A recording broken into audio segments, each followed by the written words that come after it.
सर्वशास्त्र ज्ञाता सूत जी ऋषियों और मुनियों को आगे की कहानी सुनाते हुए कहते हैं। राजा की आज्ञा के बाद वो साधु अपने दामाद के साथ घर की तरफ निकल पड़ा। कुछ दूर जाने के बाद रास्ते में उसे एक व्यक्ति मिला जो डंडे के सहारे चल रहा था। वो व्यक्ति असल में खुद सत्यनारायण भगवान जी थे। उन्होंने उससे पूछा, हे साधु, तुम्हारी नौका में क्या है? यह सुनकर वैश्य हंस पड़ा और अभिमान भरे स्वर में उसने कहा, हे सज्जन, आप मुझसे ये प्रश्न क्यों कर रहे हो? कहीं आपको मुझसे धन लेने की इच्छा तो नहीं? अगर ऐसा है तो मैं बता दूं कि मेरे नाव में तो आपको केवल बेल और पत्ते ही मिलेंगे। वैश्य की इस कठोर बोली को सुनकर भगवान ने कहा, ईश्वर करे तुम्हारी वाणी सच हो जाए। ऐसा कहकर वे कुछ दूर समुद्र किनारे जाकर बैठ गए। अब उस वैश्य साधु ने जब अपनी नाव की ओर देखा तो वह दंग रह गया। उसकी नाव में रखे सारे वस्त्र और आभूषण बेल और पत्तों में बदल गए। यह देख वैश्य बेहोश हो गया। कुछ समय बाद जब उसे होश आया तो वह बहुत दुखी हो गया। तभी वैश्य के दामाद ने कहा, पिताजी आप चिंतित न हो, यह सब उसी व्यक्ति के अभिशाप की वजह से हुआ है। हमें बिना देर किए उनके चरणों में गिरकर माफी मांग लेनी चाहिए, तभी जाकर हमारा यह दुख दूर हो सकेगा। अपने जमाई की बात मानकर वैश्य उस व्यक्ति के पास जा पहुंचा और विनम्र स्वर में बोला, मेरे अपराध के लिए मुझे माफ कर दो। इतना कहकर वैश्य जोर जोर से रोने लगा। इस पर सत्यनारायण भगवान ने कहा, हे साधु, तुम्हें जो भी दुख मिले हैं वो सभी मेरी ही आज्ञा से मिले हैं, क्योंकि तुमने अपने वचन के अनुसार एक भी बार मेरी पूजा नहीं की, जिससे मेरा अपमान हुआ है। इस पर वैश्य ने कहा, हे भगवन, आप तो सर्वशक्तिशाली हैं। आपके रूपों को कई देवता भी नहीं पहचानते, तो भला मैं कैसे आपको पहचान पाता?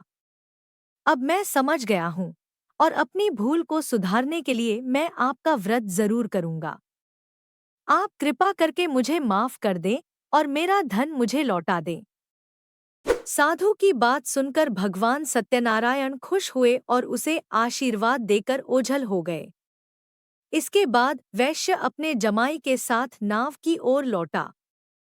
वहां पहुंचते ही उसने देखा कि उसकी नाव में पहले की तरह धन भरा हुआ था। इसके बाद उसी जगह पर वैश्य ने दामाद व अन्य साथियों के साथ मिलकर सत्यनारायण भगवान की पूजा की और फिर अपने घर की तरफ चल पड़ा। वैश्य जब अपने जमाई के साथ नगर के पास पहुंचा तो उसने एक दूत के माध्यम से अपने और दामाद के वापस आने की सूचना पत्नी को भिजवाई। दूत ने उनके घर जाकर वैश्य की पत्नी लीलावती को नमस्कार करते हुए कहा, मालकिन, साहब और दामाद दोनों नगर के पास पहुंच गए हैं। वैश्य की पत्नी लीलावती उस दूत की बात सुनकर काफी प्रसन्न हो गई।